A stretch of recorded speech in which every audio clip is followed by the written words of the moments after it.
Hi കൂട്ടുകാരെ, ഇന്ന് നമ്മൾ കാഞ്ചീപുരം സ്പെഷ്യലായിട്ടുള്ള കാഞ്ചീപുരം ഇഡ്ഡലിയാണ് തയ്യാറാക്കാൻ പോകുന്നത്.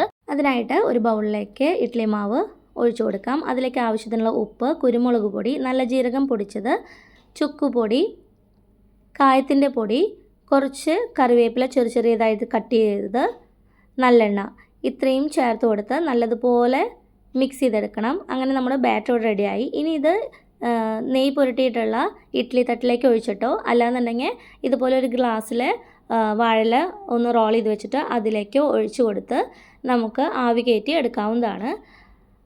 ഇപ്പോൾ ഇതുപോലെ നല്ല കട്ടിക്കാണ് നമ്മൾ ഉണ്ടാക്കുന്നതെന്നുണ്ടെങ്കിൽ ഒത്തിരി നേരം നമുക്കിത് ആവി കയറ്റി എടുക്കേണ്ടി വരും.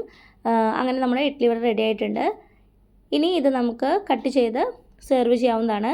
നല്ല ഫ്ലേവർഫുൾ ആയിട്ടുള്ള നല്ല സോഫ്റ്റ് ആയിട്ടുള്ള ഒരു ഇഡ്ഡലിയാണിത്. അപ്പോൾ എല്ലാവരും ഒന്ന് ട്രൈ ചെയ്ത് നോക്കുക. സാമ്പാറിൻ്റെ കൂടെയോ ചട്നീൻ്റെ കൂടെയോ ഒക്കെ കഴിക്കാൻ അടിപൊളിയാണ്. ഇതിന് ഈ ഒരു ഇഡ്ഡലിക്ക് തന്നെ ഒരു ഫ്ലേവർ ഉള്ളതുകൊണ്ട് ഒരു പ്രത്യേക ടേസ്റ്റ് ആയിട്ട് അത് കഴിക്കാനായിട്ട്.